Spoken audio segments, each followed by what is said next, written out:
Praise lord, హల్లెలూయా. ప్రియమైన సోదరులారా, మరొక దినం మనం ర్యాప్సడీ ఆఫ్ రియాలిటీస్ని ధ్యానించుకుందామా.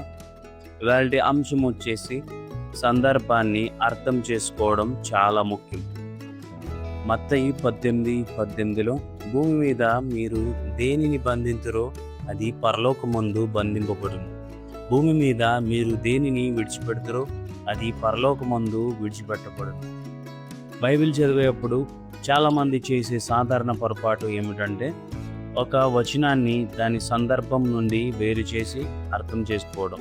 కానీ ఒక వాక్యం యొక్క నిజమైన అర్థం అది చెప్పబడిన సందర్భాన్ని బట్టి తెలుస్తుంది. ఒకే పదం లేదా ఒకే మాట బైబిల్లో వేర్వేరు చోట్ల కనిపించవచ్చు, కానీ ప్రతి సందర్భంలో దాని అర్థం ఒకేలా ఉండకపోవచ్చు. బంధించడం మరియు విడిచిపెట్టడం అనే పదాల ఉదాహరణ ప్రభువైన యేసు మత్తయి 16వ అధ్యాయంలో మరియు మత్తయి 18వ అధ్యాయంలో బంధించడం మరియు విడిచిపెట్టడం అనే పదాలను ఉపయోగించారు. కానీ ఈ రెండు సందర్భాలు ఒకటి కావు.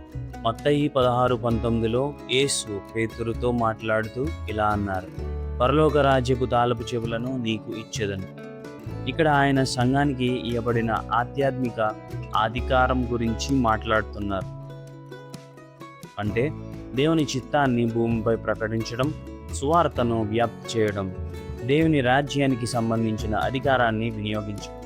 ఈ సందర్భంలో బంధించడం మరియు విడిచిపెట్టడం అనేవి రాజ్యాధికారానికి సంబంధించినవి. మత్తయి 18:18లో ఇక్కడ పరిస్థితి పూర్తిగా భిన్నంగా ఉంటుంది. ఈ అధ్యాయంలో యేసు విశ్వాసుల మధ్య తలెత్తే సమస్యలు, విభేదాలు మరియు క్రమశిక్షణ గురించి బోధిస్తున్నారు. ఆయన చెప్పిన విధానం ఏమిటంటే, ముందుగా ఆ వ్యక్తితో వ్యక్తిగతంగా మాట్లాడాలి. వినకపోతే 1 లేదా 2 సాక్షులను తీసుకువెళ్ళాలి. ఇంకా వినకపోతే సంఘానికి తెలియజేయాలి. సంఘ మాట కూడా వినకపోతే అతడిని సహవాసం వెలుపల ఉన్నవాడిగా పరిగణించాలి. ఈ నేపథ్యంలోని యేసు ఇలా అన్నారు, భూమి మీద మీరు దేనిని బంధింతురో.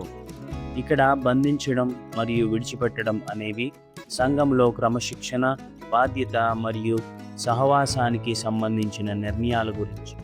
అంటే మత్తయి 16లో ఉన్న అర్థాన్ని మత్తయి 18లోకి నేరుగా తీసుకుని రాలేము. ఇది మనకు ఏమి నేర్పిస్తుందంటే, బైబిల్ అధ్యయనంలో ఒక ముఖ్యమైన సూత్రం. సందర్భం లేకుండా ఇది మనకు ఏం నేర్పిస్తుందంటే, బైబిల్ అధ్యయనంలో ఒక ముఖ్యమైన సూత్రాన్ని మనకు నేర్పిస్తుంది.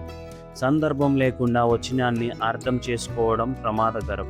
ఒక వచనం ఎవరితో చెప్పబడింది, ఎందుకు చెప్పబడింది, దానికి ముందు ఏమి జరిగింది, దానికి తర్వాత ఏమి చెప్పబడింది అనే విషయాలను పరిశీలించాలి.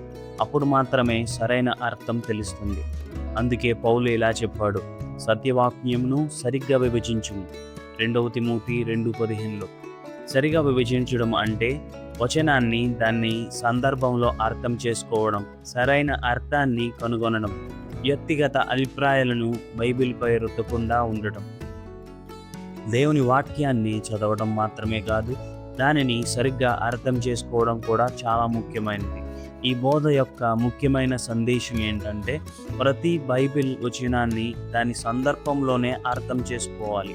ఒకే పదం వేరువేరు సందర్భంలో వేరువేరు అర్థాలు కలిగి ఉండవచ్చు. మత్తయి 16 మరియు మత్తయి 18లో బంధించడం మరియు విడిచిపెట్టడం అనే పదాలు వేరువేరు విషయాలను సూచిస్తున్నాయి.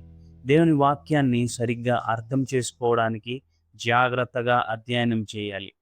సరైన అవగాహన సరైన ఆన్సర్కి దారితీస్తుంది.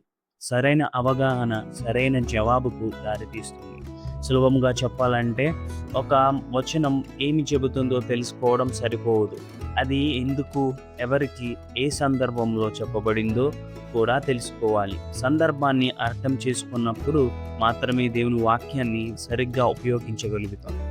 అయితే ప్రియులారా, ఈ వాక్యాన్ని విన్నారు కదా, మనం సరైన సమయంలో సరిగా దేవుని వాక్యాన్ని అర్థం చేసుకోవడం చాలా ప్రాముఖ్యమని మనం తెలుసుకున్నాం కదా.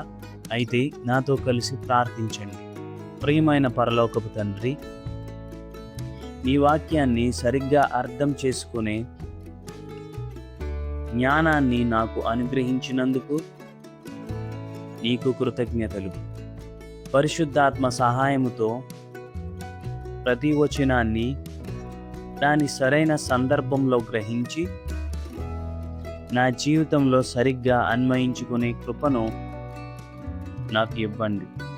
నీ సత్యంలో నడుస్తూ నీ చిత్తాన్ని నెరవేర్చే జీవితాన్ని జీవించుటకు నన్ను నడిపించుము.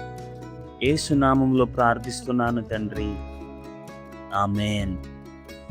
ప్రియమైన సహోదరులారా, ఈ వాక్యాన్ని మీరు విన్నందుకు మీకు కృతజ్ఞతలు. ఈ వాక్యం మీ జీవితంలో బలముగా స్థిరపడాలని నేను కోరుకుంటూ సెలవు తీసుకుంటున్నాను. Thank you very much.